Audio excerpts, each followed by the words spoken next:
Mark. And I'm Josh. And this is Alter Ego Comics TV, episode number 82.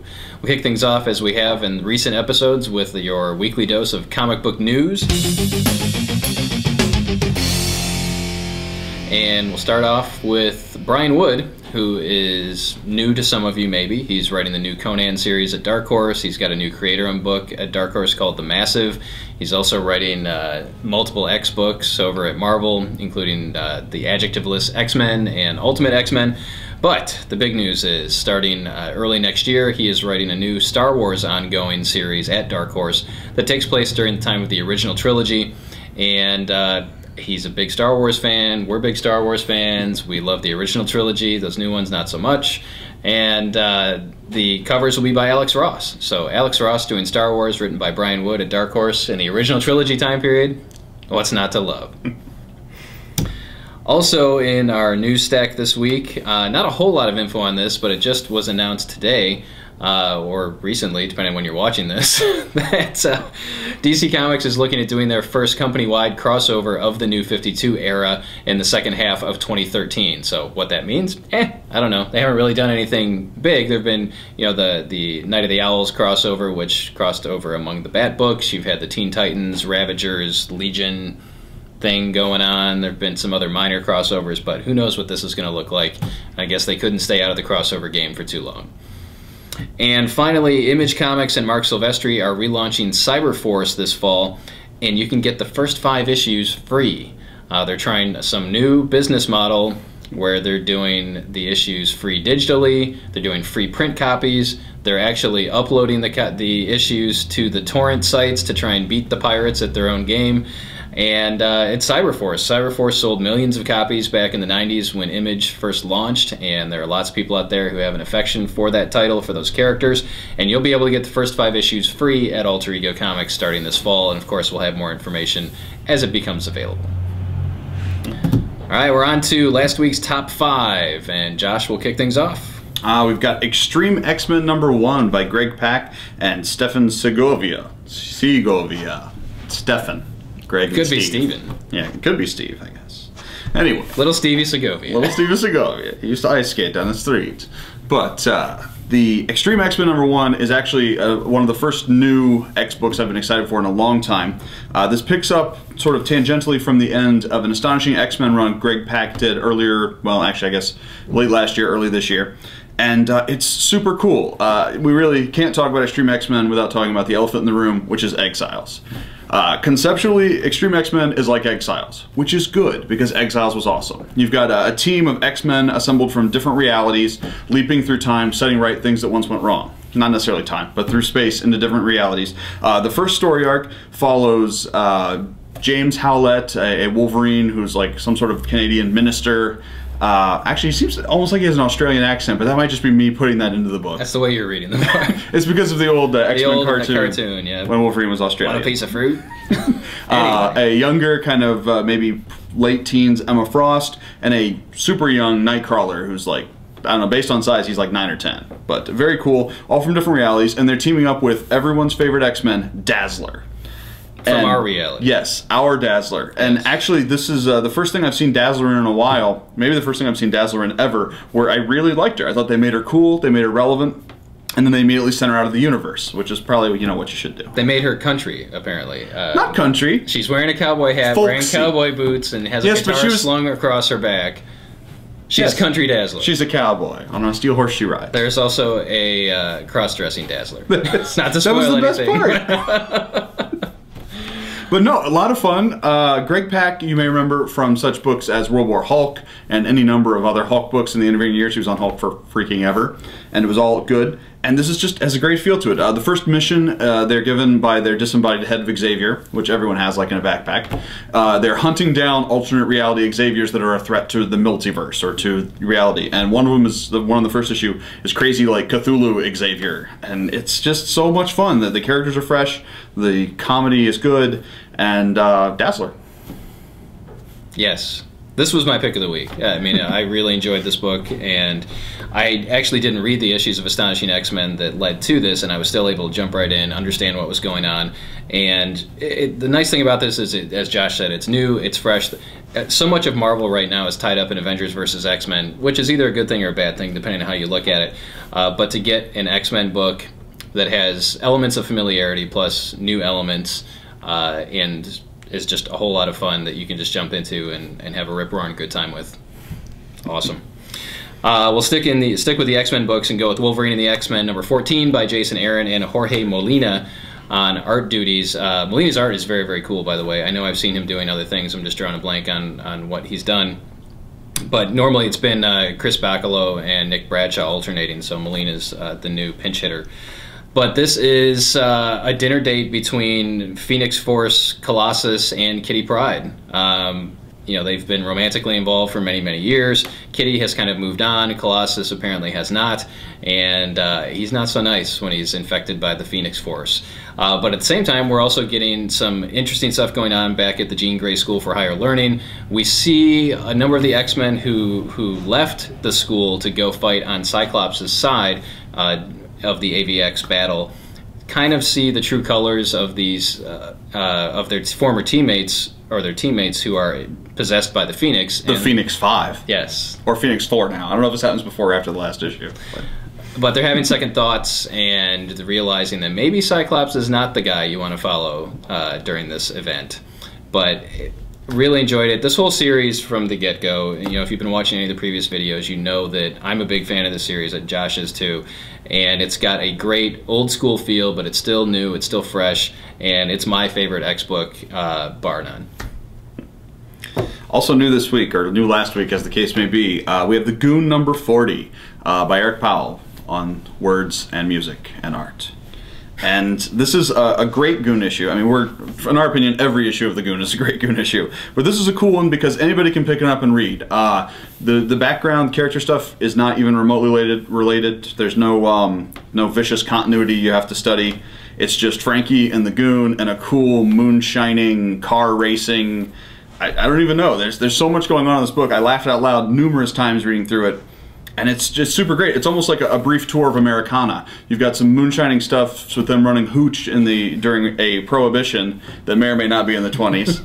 And then you've also got stuff in the 50s with like drag racing cars and like Ratfink, and it's ridiculous and awesome. And what is also awesome is the Goon is now allegedly going back to a monthly. So we'll be seeing Eric Powell on the shelves every month with the Goon, and I am thrilled. Yeah, we've tried numerous times over the 7 years that the store has been open to get you folks to read the Goon. We've stocked it as in single issues, we've pushed the trade paperbacks, and I will be the first to admit it's not for everyone, but this is a golden opportunity to pick up issue number 40 and get into the new year of the Goon, where the Goon will be monthly. There are also going to be backup stories written by Eric Powell but drawn by Mark Buckingham, who's the artist on Fables. So if that doesn't entice you, I don't know what will. The Goon is just, it's so fun. I love it when Powell writes fun stuff. There have been a couple times when he's done very serious Goon stories, and the fun stuff is just, it's the best. It's fun. It makes me smile. And hopefully it'll make you smile too. Secret Avengers number 29 by Rick Remender and Matteo Scalera. Where are they getting these guys from? Secret Avengers is now out of the Avengers vs. X-Men crossover territory and back to where Remender first started, where we've got a team led by Hawkeye made up of Flash Thompson Venom and the Black Widow and Valkyrie and Captain Britain and Ant-Man and the Beast and maybe some other people, I don't know. But they've had a couple of different run-ins during the length of the series. One was with Max Fury, who is a life model decoy of Nick Fury, who is alive. Life model decoy. He's like a clone thing. It's weird. It's weird. It's like he's Nick Fury, but he's not. He's got all his memories and knowledge and strength. And anyway, and there was the whole Serpent Crown stuff. But you don't really need to know all that stuff. And then there was the previous story before they got into AVX, where they found this this universe or world of machines that hate the Avengers, made up of they like are using the brainwaves. It's like Ultron's got to come into play at some point on this. But you know, there's a Doctor Doom type character. There's a version of the Wasp and they're all cyborgs. and one of the members of the team may or may not be a cyborg at this point, one of the members of the Secret Avengers. So there's some intrigue. There's the new Masters of Evil, which is made up of like 50 or 100 different bad guys that you haven't seen since the 1970s and 80s, like Batroc the Leaper, and who else is in there? Constrictor, Whiplash, Taskmaster's in there. Yeah. It was another fun book, and to see these characters interact is great because they normally would not. I mean, you've got your traditional Avengers teams where it's Iron Man, Captain America, Thor, and a bunch of people that are A-list characters, and then you've got Secret Avengers, which are kind of the C-list, D-list team, but that's one of the cool things about it.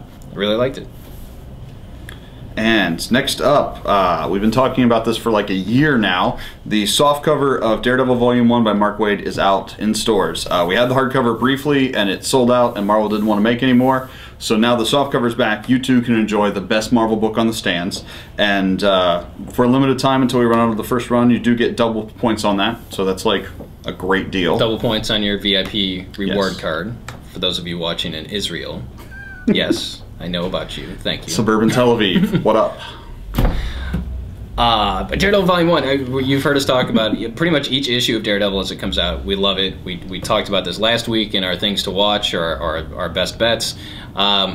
Really, if you love comics, pick this up. And one of the great things about this, not only has Mark Waid taken Daredevil out of the doldrums of Matt Murdock-hood, where everything was dark and dreary and depressing, and made things fun, but Waid is doing what good comic stories did in the 70s and 80s, and they're recapping and giving you all the information you need to know about the characters without having a recap page. It's done through thought balloons, or just something on the page where if you've never read Daredevil, you can pick up this book and understand what's going on. But if you're also a longtime fan, you're going to like it a whole lot, I promise.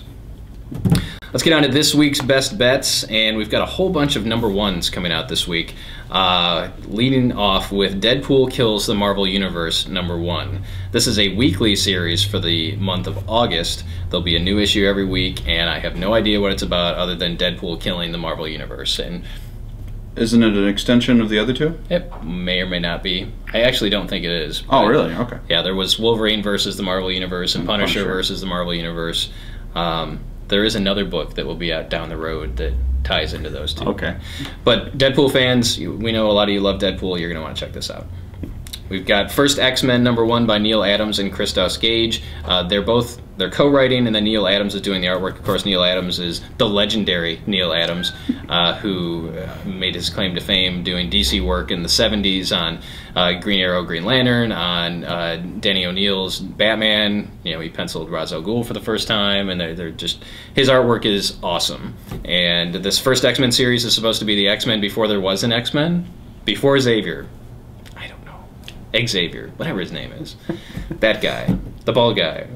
The thingies coming out of his head. Harvest #1 is a new book from Image Comics, and it's one that we really liked. We had a chance to see an advance copy. It is about a really scummy doctor who has spiraled down the pit of depravity. That's a word, right? Yes. And is hired by some black market guy to basically extract people's organs and sell them to the highest bidders. So he's a harvester, and it's just, if you like kind of dark, gritty books, you're going to want to check this one out. Hawkeye #1 comes out next week by Matt Fraction and David Aja, that guy. This is the creative team behind Josh's beloved Immortal Iron Fist. Woo! And they're taking on Hawkeye. Now, Fraction has had a pretty solid record with reinvigorating Marvel characters. He did it with Iron Fist. He did it with Iron Man. He's done it with a lot of people. He's just that. He's that guy. So Hawkeye #1. That's kind of a no-brainer. And then Think Tank #1 from Image is another one that we checked out, got an advance copy, and liked it a lot. It is kind of like a modern, I don't want to say a modern Manhattan Projects, but if you like Manhattan Projects, you probably want to check this out. It's about a contemporary think tank with this really smart, probably late 20s, early 30s guy who is working for the government, but he doesn't want to work for the government, and they are kind of keeping tabs on him. And it was an interesting, science-y, action, fun book. Image is just rocking on all cylinders. All right, we're done with another week. As always, we appreciate you watching. Please leave your comments and questions below because we do look at them. And that's how I knew about you, guy from Israel. We hope to see you soon at Alter Ego Comics or back here next week.